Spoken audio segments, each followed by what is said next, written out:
Ang ating tatalakayin sa araw na 'to ay tungkol sa kabiasnang Romano. Quarter 2, week 2, at ang recitation keyword natin ay ang salitang Romano. Ngayon, balikan natin kung ano ang mga tinalakay natin nung nakaraang linggo. So, pinag-aralan natin ay tungkol sa lahat ng mga pangyayari sa sinaunang Gresya. Simula sa Minoan, Mycenaean, hanggang nabuo ang dalawang pangunahing pangkat na Athens at Sparta. Huminto tayo sa talakayan tungkol sa mga pilosopo at mga reformista na nagshi-share at ipinapahayag ang kanilang iba't ibang pilosopiya sa bawat pangkat na kanilang kinabibilangan. Ngayon, naghanda ako ng ilang larawan upang makita natin kung ano ang mga simbolismo, mga pangyayari o mga iilang larawan na nagpapakita ng Athens at Sparta. So dito sa unang larawan, makikita natin na ito ay isang bulwagan o meeting place at mapapansin nyo ang kanilang mga pananamit, mapapansin nyo ang disenyo ng kanilang bulwagan o gusali, mapapansin nyo kung ano ang kanilang kilos o kanilang gawi. At kung ito ay hihimayin natin at iisipin natin yung mga paglalarawan, ito ay kabilang sa Athens. Dito naman sa pangalawang larawan, nasa kasagsagan sila ng isang digmaan na kung saan nakasuot sila ng kanilang pandigmang kagamitan at pandigmang damit.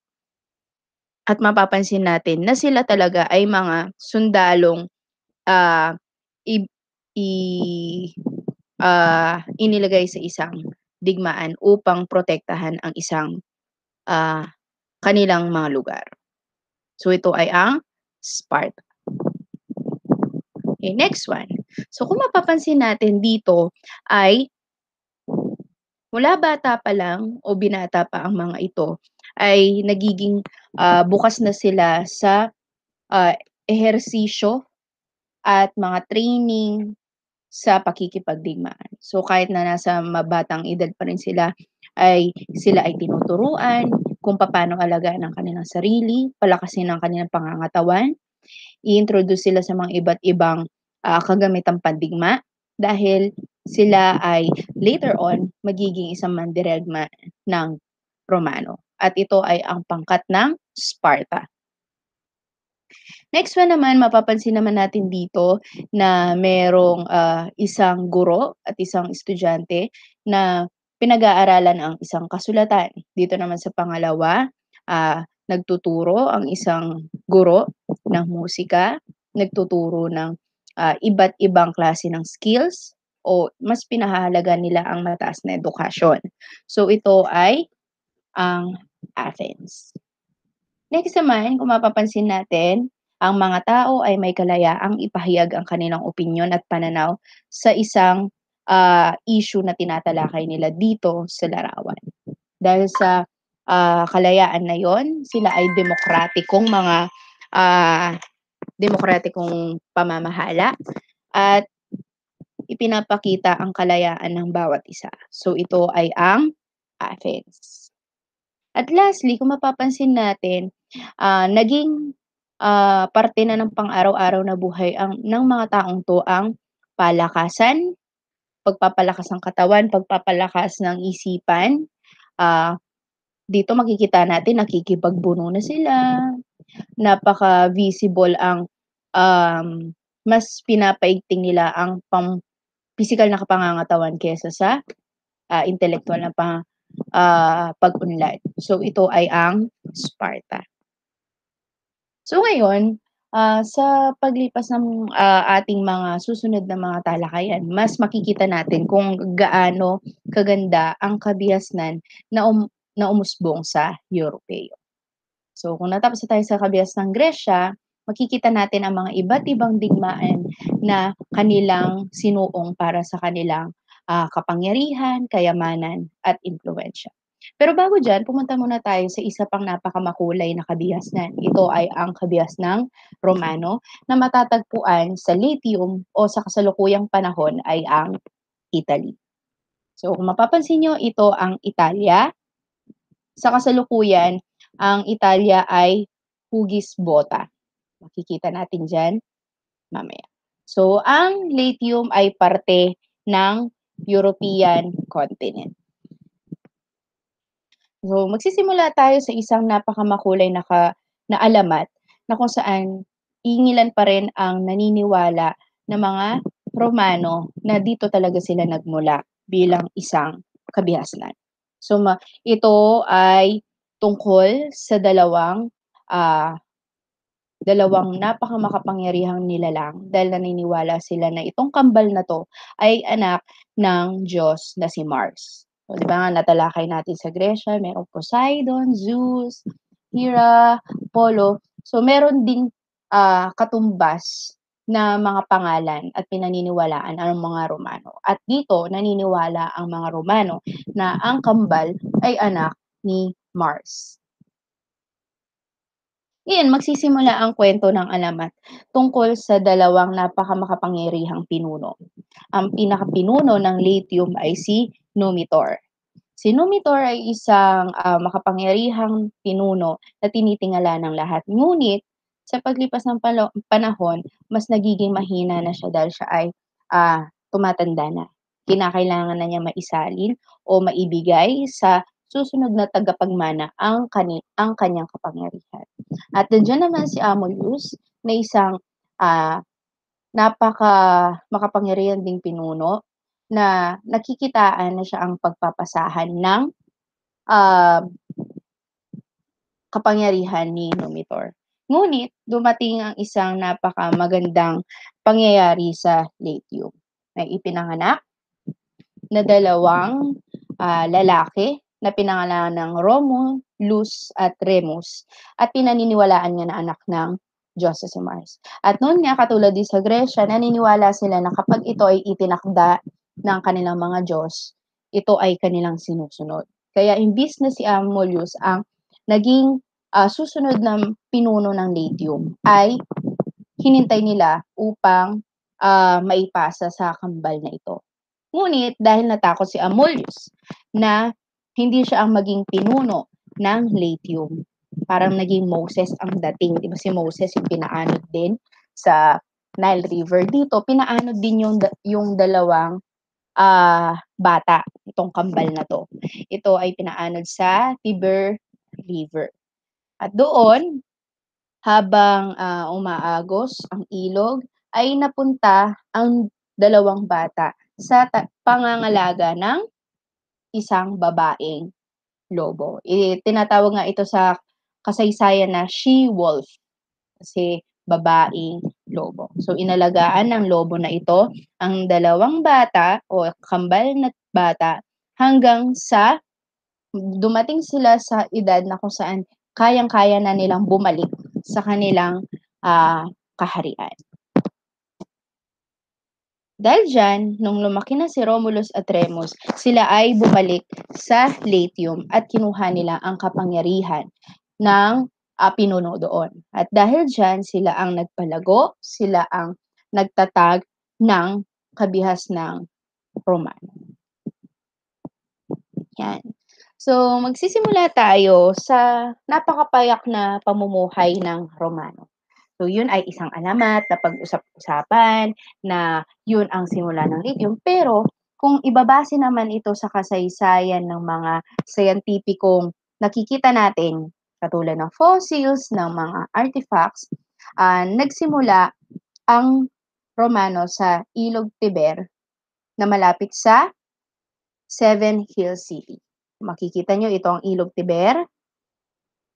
At kung makikita nyo mga red, yan ay yung mga burol o yung tinatawag na Seven Hills City. Ito ay ang Aventine, Palatin, Helios, Esquilin, Viminal, Quirinal, at ang. So, dito, merong mga umusbong na pangunahing mga katutubo. Ito ay ang Etruscan na pinakaunang katutubo ng lithium.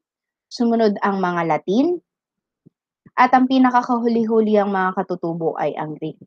Ang Etruscan, ito ay ang purong lithium na umusbong na lamang sa Seven Hill City. Samantalang ang Latin at Greek sila yung mga nagsidatingan dahil sa paglalakbay o paggagalugad ng mga lugar.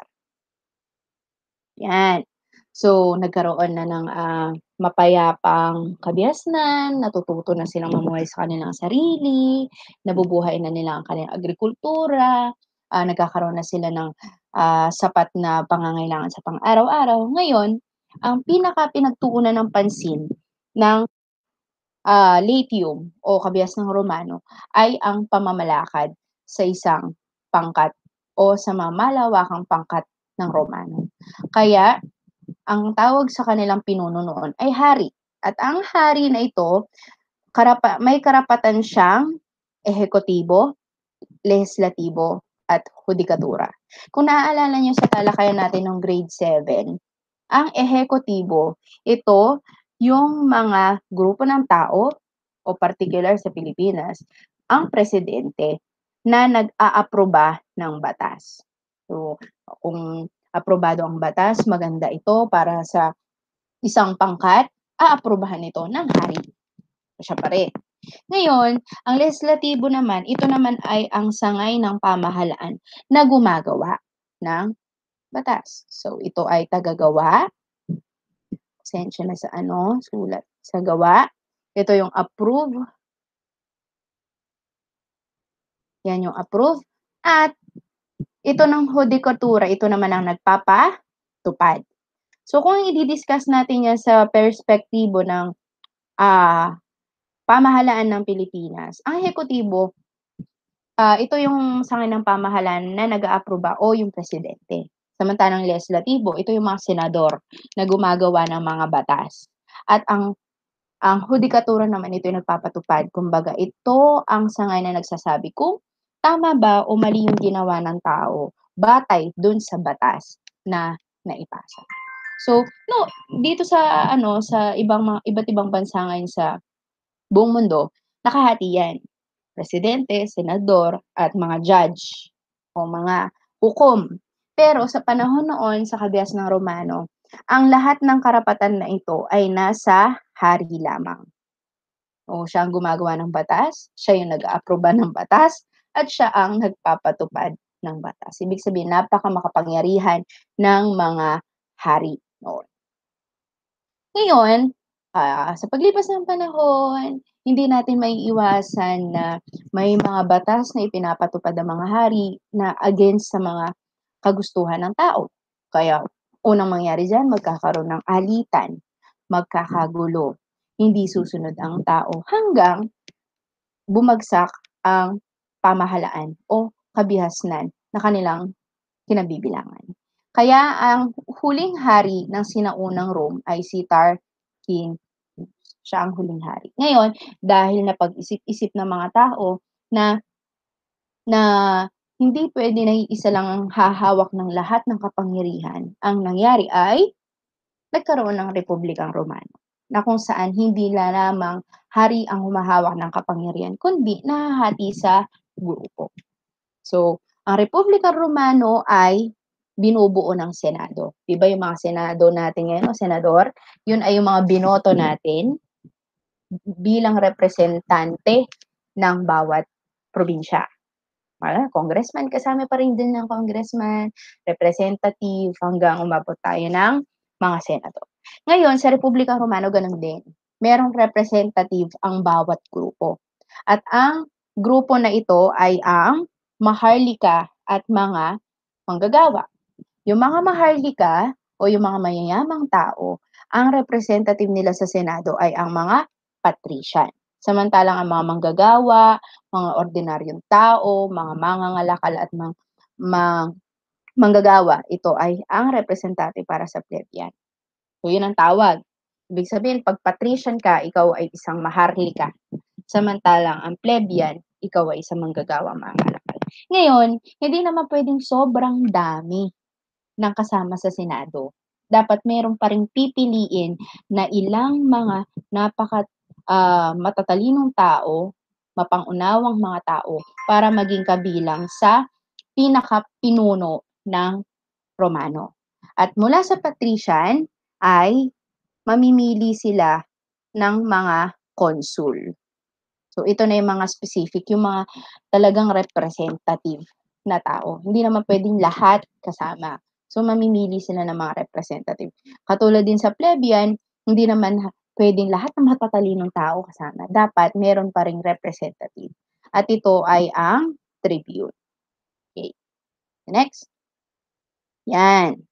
So, dahil may Senado na, meron ng consul at tribune, ang unang-una nilang gagawin ay syempre gumawa ng batas. Hindi katulad kanina sa sinaunang Rome na ang gumagawa lang ng batas ay ang hari. Ngayon, dahil may representative na bawat pangkad ay meron ng kakayahan ang isang Senado na bumuo ng batas. At ito ay ang pinakakilalang batas na ginawa ng Republikang Romano, ang 12 Tables of Rome. So, nabubuo ang table na ito ng 12, binubuo ng for court and trial. So, ibig sabihin kung paano ka lilitisin, kung paano ka ihaharap sa korte o kaya sa lipunan. Next, trials continue. So, ibig sabihin, after nung litisin ka o humarap ka sa hearing, anong gagawin? Table 3, ito naman yung tungkol sa mga utang. So, may utang na pala nun. Pang-4, right of fathers over the family. Dahil isa sa mga hindi pa rin maaalis sa kasaysayan, mas nangingibabaw ang mga kalalakihan kaysa sa mga kababaihan.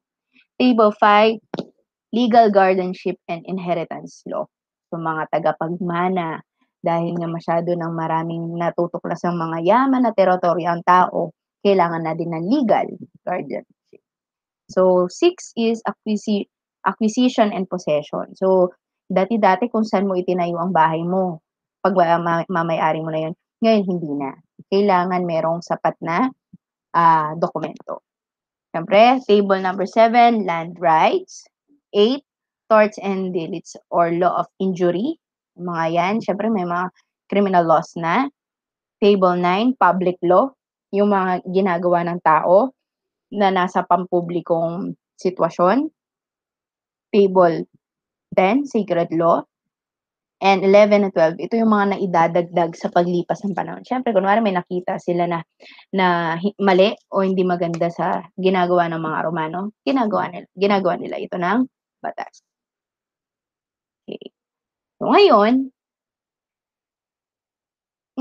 dahil meron ng patrician at plebeian at consul at tribune, akala ng mga tao or akala ng mga Romano ay magiging matiwasay at maayos na ang mga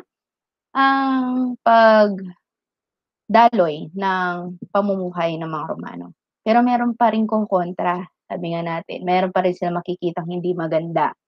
At dahil hindi maganda nakikita at hindi nila nakukuha yung gusto nila, kaya nagkakaroon ng pagre-rebelde. Kaya nangyari, nagkaroon ng kaguluhan sa consul at tribune at nadamay ang buong Romano, kaya bumalik sila sa pagiging diktador. Hindi na nila mapigilan ang kaguluhan. Kaya kailangan na maging diktador ng pinuno. At ang diktador, kung kanina merong maharlika at manggagawa, ngayon ang kanyang kanang kamay o mga alagad ay tinatawag na legion. Ang legion ay mga mandirigma. Yun nga yung sinasabi natin, kapag diktador ang isang pinuno, automatic na ang kanyang kanang kamay ay yung mga tao na may responsibilidad sa kaayusan at katahimikan ng isang lugar. Kaya syempre, yun ay ang mga sundalo o mandirigma. At ang mga mandirigma ay may dalawang uri. Ito ay ang centurion at cavaliers.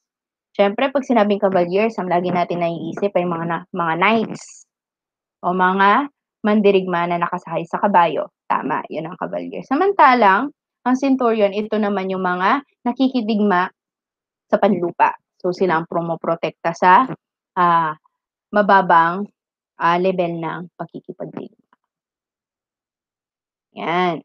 So, nangyari, nakikidigma sila, marami silang na-training ng mga mandirigma, mapa-cavalier man yan o centurion. Naging mas stricto sila, mas naging focus nila, hindi ang kaayusan, kundi ang pagkamkam o pananakop ng mga bansa o mga teritoryo. Ngayon, dumating sa punto na ang Italy or Latium ay merong nakaalabang bansa. ito ay ang Tunisia or dating tinatawag na Carthage. Makikita nyo dito, ito ang Italy. Itong Italy, yan yung sinasabi ko kanina na parang boots ang itsura. So, yan ang Italy at ito ang Tunisia. Yan, nasa bungad. Yan ang Tunisia. Bakit siya tinawag na Punic War? Punic War kasi ito ay ang katawagan ng Tunisia or Carthage sa kanyang bansa. So, kung pupunta ka doon, Punic ang tawag sa kanya, or Punic. Ngayon, nagkaroon ng digmaan sa pagitan ng Latium at Carthage. Unang digmaan, ang nanalo ay ang Carthage. Pangalawang digmaan, ang nanalo ay Italy. At ang pinakamadugong digmaan na nangyari sa Punic War ay yung pangatlo, kumbaga ubusan na talaga ng lahi. Ang nanalo pa rin ay ang Italia. Kaya ang nangyari, lahat ng mga sakop ng Tunisia or yung Carthage nun ay napasa kamay ng Italy. At naging mas mataas at makapangyarihan ang Latium or ang Romano noon. Yan. So, dahil nakasakop sila ng maraming mga teritoryo at mga lupain, naging focus na nila ang latifundia o paghahati ng mga lupa at pagsasaayos ng mga teritoryo. So, ito ay ang latifundia, kung makikita niyo sa larawan. Ayan, latifundia. Siyempre, ang latifundia ay nilikha ang sistema na to ng mga patrician. So, dahil nga ang patrician ang gumawa ng sistema, kahit sabihin na natin minsan na may fairness o kaya pantay-pantay, hindi pa rin may iwasan ng mga plebeians o mga manggagawa na pakiramdam nila ay hindi pantay-pantay ang pagtrato noon sa latifundia. Kaya, itong plebeian na to, itong dalawang plebeian na si Tiberius at Gaius ay nagrebelde at inusig nila ang mga patrician. Ngayon, dahil ito naman mga plebeians na to ay inusig nila, nagkaroon na naman ng alitan. Hindi na digmaan sa labas na bansa, kundi mismong sa loob ng kanilang bansa. At dahil dyan, na-trigger ang patrician na si Marius at Sulla at ipinapatay ang dalawang ito. Ngayon, kung mapapansin nyo na lang, lagi na lang nagpapasahan. Patrician, tapos plebeian, tapos patrician, tapos plebeian. Parang hindi na matatapos yung alitan nila. Kaya nakaisip sila ng panibago na ng paraan kung paano mas maging maayos. Kasi nga ang focus sa mga Romano, maging maayos ang kanilang pamamahala. At dahil paulit-ulit na lang ang nagagantihan na lang yung dalawang grupo, nakaisip sila na gumawa ng triumvirate. Pag sinabing triumvirate from their trium, tatlo. Ibig sabihin, triangle yan. Tatlo silang pinuno. Kapag naging pinuno, hindi pwedeng isa, hindi pwedeng dalawa lang, tatlo. Hindi rin pwedeng apat. Kumbaga, odd number 3. At ang first trium ay si Caesar, si Crassus, at si Pompey. Itong mga to ay nagmula sa patrician, plebeian, at sa neutral na grupo. Ngayon,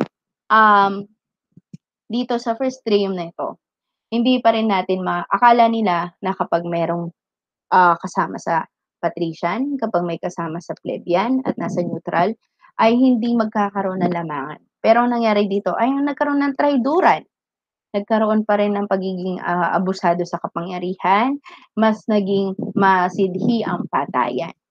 So dito naman ang pinaka naging gahaman sa kapangyarihan ay si Crassus. So, pinapatay niya yung si Caesar at tinatapon naman niya si Pompey sa ibang lugar. So, pinakulong niya upang siya ang maging pinuno ng first trial. Ngayon, naging magulo na naman ang Romano. Kaya ang ginawa nila, magkakaroon sila ng second triumph. At ito naman ay si Lepidus, si Octavian, at si Mark Antony or si Anthony. So, ito ang second triumph na kung saan napaka-ayos na sana ng kabihasnan, ngunit nagkaroon ng hidwaan sa pag-ibig. So, ngayon naman ay pag-ibig ang pinag-uusapan. Kaya makikita nyo dito, kung kilala nyo to, lagi natin nakikita minsan sa movie to, sa Hollywood movie. So, ito ay si Cleopatra, reyna ng Ehipto. Okay, ngayon bakit nandiyan si Cleopatra? Okay, si Octavian o Augustus, siya ang namamahala sa Egypt. Kasi kung mapapansin niyo do'n sa mapa magkakatabi halos ang Tunisia, ang Egipto. Ngayon nung natalo ng Italy or Latium ang, parte ng Carthage, ay napunta rin sa kanilang Ehipto. Samantalang si Mark Antony, siya naman ang merong, um, pagkakakilala kay Cleopatra. So ngayon ang nangyari, dahil nga nakuha na nila ang Ehipto, nag-aagawan si Octavian at Mark Antony kung sino ang mamumuno sa Ehipto at sino ang matitira sa, um, Latium. Ngayon si Lepidus wala, nandun lang siya sa ano, siya yung namumuna sa Italy. Hanggang makilala ni Octavian at ni Antony si Cleopatra, isang napakagandang reyna ng Egypt. Ngayon dahil nagkaroon ng love triangle sa mga ito, si Octavian ay isang marahas ngunit matalinong pinuno. At napag-alaman ni Mark Antony na si Cleopatra ay akala niyang namatay. So, akala niya namatay si Cleopatra, yung sinasabi niyang love of, ah, yung mahal na mahal niyang babae. Ngayon nung nalaman niya na or akala niya na namatay si Cleopatra, siya ay nagpakamatay. So, nagpakamatay si Mark Antony. Ngayon si Lepidus naman ipinatapon naman ni Augustus or ni Octavian sa malayong kulungan sa Italy. So, ang nangyari ang natira ay si Octavian Augustus. So, ang nangyari dito sa istorya na 'to, nagkaroon pa rin ng pagkamkam ng kapangyarihan. Pero ang naging epekto naman nito sa kabias ng Romano ay mas napaunlad ang Roman Empire, magaling ang pagkakapinuno ni Octavian or ni Augustus, kaya nga tinawag ang kanyang pamumuno na Pax Romana. So, ang nangyari diyan, nagkaroon ng kaguluhan, ngunit naging matiwasay dahil wala nang gustong, sumunod sa second trial. Kaya nung namatay si Octavian, ay nabuo ang Pax Romana or yung Julio Claudian Emperor. Ang ibig sabihin ng Pax Romana, ito na yung panahon na kung saan wala ng away, panahon ng kapayapaan sa Rome. So, nawala na yung love triangle, nawala na yung ah, mga ganid sa kapangyarihan, at nagkaroon na ng kapayapaan sa Rome. At ito ang mga Julio Claudian Emperor, si Augustus nga, sinabi ko kanina, si Tiberius, si Caligula, Claudius, at Nero. So sila yung mga tinatawag na Julio Claudian Emperor na sunod-sunod na namuno sa Rome na wala masyadong mga aberya o wala masyadong kaguluhan. Naging maayos ang kanilang pamumuno. Ngunit hindi pa rin maaalis sa kanila ang alitan at mga abuso sa kapangyarihan. Yan. So, yun lang yung konti sa mga marami pang kwento tungkol sa kabias ng Rome. Sa paglipas ng discussion natin, makikita natin kung paano sila nakipagdigmaan, kung mula doon sa mga Spartan at Athens, mula sa patrician at plebeian, ano na kaya ang nangyari sa mga tao sa Gresya at sa Romano. Ngayon, para sa ating paglalapat, alin sa mga kaganapan sa kabias ng Romano ang naging malaking epekto sa kabuuang kabiasnan? Ano yung pinaka-highlight ng kwento ng kabias ng Romano? At papaano ito nakapekto sa kabuuang kabiasnan? Okay, so yun lamang. Thank you sa pakikinig ninyo. Punta na kayo sa FB page para sa learning activity. Thank you.